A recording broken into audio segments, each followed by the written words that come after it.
isimo sinkulu. Hallelujah bantu abatsha. Hallelujah. Mandibulisa isithathu esigcwalisa ubuthixo. uThixo uyisewenyana moya ingcwele.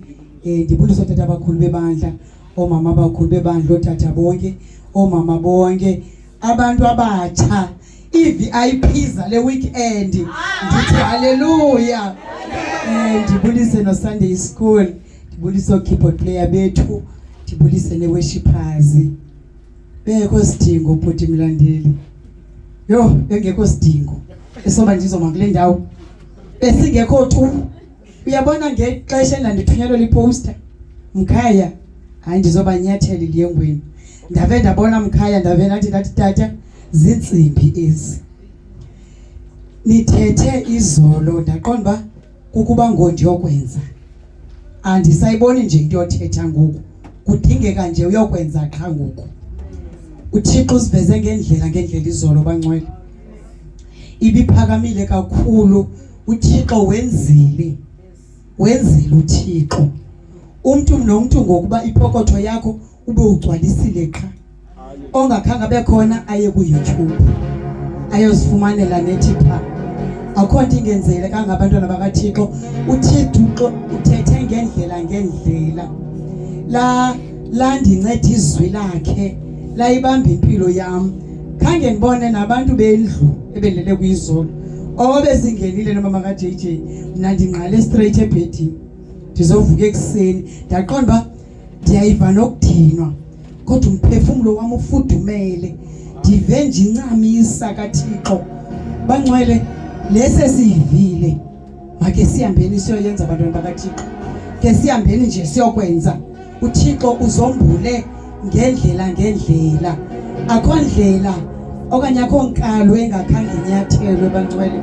Ukuthi inhlahla abantu abatsha enifumeneyo nabanayo hayi andiyazi nje. Andiyazi nditsho ndithi qho kuba kumhlangano kubakho into entsha. Ufumanise kuba kunento entsha, ezinye izinto siyakholwa ne. Ezinye izinto ufumanise kuba uzithatha nje ngaloo ndlela. Kodwa abantwana bakaThixo xa becacisa izwi likaThixo kube kuninzi ukuphika phayo. Yo andiyazi nje uba manditsho ndithini. Qha kuluvuyo ingasiba bekuthiwa besingalawulwa emisebenzini ezikolo university siyayi-extenda nje. Sivele siphinde siqhubeleke simkhonza uThixo. Bangcwele ndiyabulela uba khona eKapa kule weekend. uThixo ezawuphinda sithwale emva kwemini sizawuphuma sihambe sisiya e-Oudtshoorn. Ukuza kwam apha khange kubelilize. uThixo wenzile umsebenzi.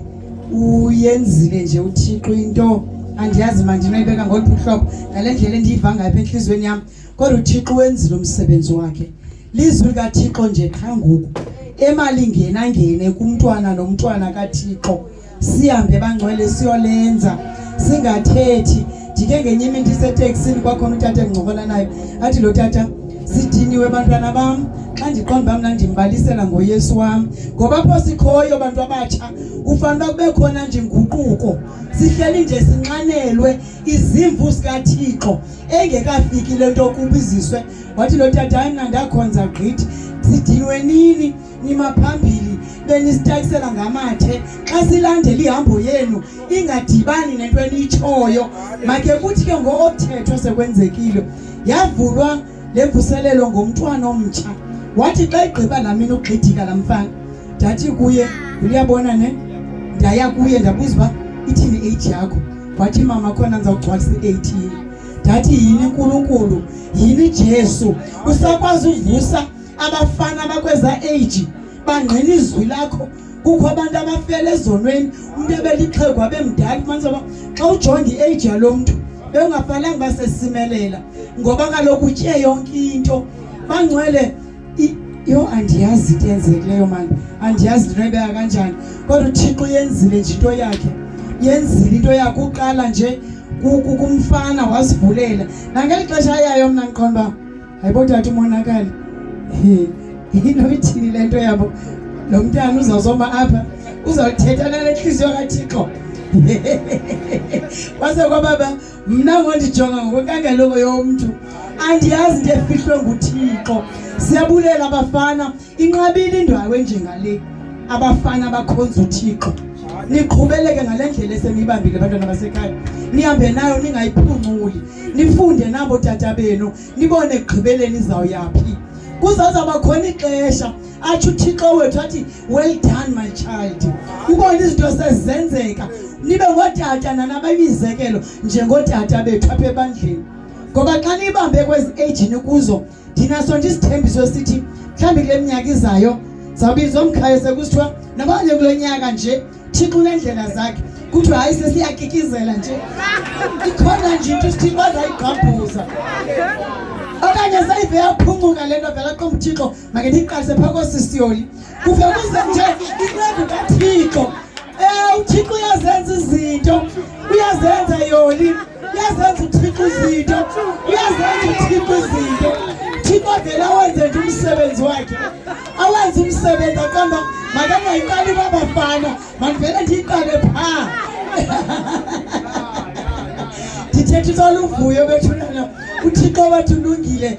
UnguThixo ongaxakwa nto bangcwele. Sithi nje kufuneka sizijulele kuye. Yena uThixo uvelenza umsebenzi. Ndithe izolo ke bendisima ndithi babe ndiniphathelela foto kodwa kwenye igame zawuyenza ndikolethela amafoto wami ngaphambili ngexesha uSathane impilo yami wayeyidlakazile.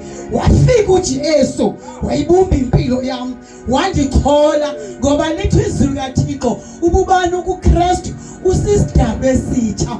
Nguwe ke ozawuthi ngosowukhethiwe wasisidalwa esitsha uphinde ufune uzibulala ngezinto ezawukwenza ube mdala. Nawo zangichotha pha kwela nani kodwa ngeke utsho ngoba ndifuna uvuma ngoba kaloku nditholiwe ndasisidalwa esitsha. Ufika uThixo ayibumbe impilo yomuntu akususe ebugqwayibeni akwenza umuntu. Ingabi nandaba noba i-background yakho ibisithini bekwenzekeni ukuze kuthini. UThixo vele atyala imbewu entsha. Izinto uThixo vele senze sibe lula. Ubomi bakho uThixo bunolungiselelo bangcwele.